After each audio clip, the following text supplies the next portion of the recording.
In 1961, a scientist ran an experiment that was supposed to study memory. It did not study memory. What it actually revealed was something so disturbing about human nature that it changed psychology forever. And when you hear what happened, you will not be able to stop thinking about it. Here's what they did. A volunteer walks into a lab. They're told they're the teacher in a memory experiment. Another person, the learner, is strapped into a chair in the next room. The teacher's job is simple: ask questions. If the learner gets it wrong, press a button and give them an electric shock. Each wrong answer increases the voltage. The shocks start small, 15 volts, uncomfortable but manageable. Then they go higher, 75 volts, the learner groans. Higher, 150 volts, the learner screams and begs to be let out. Higher, 300 volts, silence. No response at all. At this point, most teachers panicked. They turned to the scientist and said they wanted to stop. The scientist calmly said 4 words: "Please continue the experiment." And they did. 65% of ordinary people, regular volunteers off the street, kept going all the way to 450 volts, a voltage that could kill a human being. Here's the thing you need to know. There were no real shocks. The learner was an actor. Nobody was hurt. But the teachers didn't know that. They genuinely believed they were electrocuting a stranger, and 65% of them did it anyway. Not because they were evil, not because they wanted to hurt someone, because a person in a lab coat told them to continue. Stanley Milgram ran this experiment expecting maybe 1 or 2% of people to go all the way. What he found instead broke his understanding of humanity, and it should break yours too. Because here's the real question. Why? Why would a normal, decent human being keep pressing a button they believe is hurting someone, just because an authority figure said so? The answer goes back further than psychology. It goes back to your oldest survival instinct. For almost all of human history, we lived in small groups, and in those groups, hierarchy was not a choice. It was survival. Challenging the leader could get you killed, defying the group could get you exiled, and exile in the ancient world meant death. No shelter, no food, no protection. So your brain learned a rule, and it learned it over hundreds of thousands of years. Follow the hierarchy. Defer to authority. The cost of obedience was small. The cost of defiance could be everything. That rule is still running in your brain right now. Milgram called it the agentic state, the idea that when a human being operates under authority, something fundamental shifts inside them. They stop seeing themselves as a free agent making their own choices. They start seeing themselves as an instrument, a tool executing someone else's will.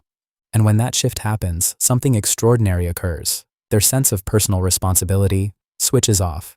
The teachers in Milgram's experiment weren't thinking, "I am choosing to hurt this person." They were thinking, "I am following instructions. The scientist is responsible, not me." That is the agentic state, and it is not a flaw in a few weak people. It is a feature of almost every human brain on Earth. Think about every army in history, millions of men marching into battles they did not choose, fighting for kings they had never met, dying for causes they barely understood. How did one man command millions? Not through constant force. Force does not scale. You cannot personally threaten 1,000,000 soldiers. What kings understood, instinctively, was something that psychology would not name for centuries: shared identity, gradual commitment, social proof. First, you give people a shared identity. You are not just farmers and merchants. You are soldiers of the kingdom. You belong to something greater than yourself. Then you build gradual commitment. You do not ask someone to die on the first day. You ask them to stand in formation, then march, then train, then fight a small battle, then a larger one. By the time the real moment arrives, they have already obeyed 1,000 times. One more feels natural. And then social proof seals it. Look around. Everyone is obeying. Thousands of men, all doing the same thing. If everyone else is following the order must be right. Those 3 forces, identity, commitment, and social proof, are why armies do not simply turn on their kings, and they are why obedience does not require chains. But here's the part that should genuinely unsettle you. Those same forces are operating in your life right now. You follow laws made by people you have never met. You obey workplace rules set by people who do not know your name. You stop at red lights, pay your taxes, sit in rows in classrooms, stand in queues, follow dress codes, and accept hierarchies every single day. Not because someone is physically forcing you, because the agentic state is on, because the hierarchy feels natural, because everyone around you is doing the same thing. And most of the time, that is fine. Civilization requires cooperation. Rules keep things from collapsing. Obedience is not always wrong. But Milgram's experiment revealed something that cannot be unseen. The line between civilized cooperation and pressing a button that kills someone is thinner than any of us would like to believe. The difference is not character. The difference is not morality. The difference is who is standing in the room, telling you to continue. Revolutions happen in the rare moments when enough people flip out of the agentic state at the same time. When enough people say, the responsibility is mine, not theirs. Mine. Every revolution in history, every moment a soldier refused an order, every time someone stood up and said, "This is wrong," was a person reclaiming their autonomous state, choosing to act on their own conscience, rather than the authority above them.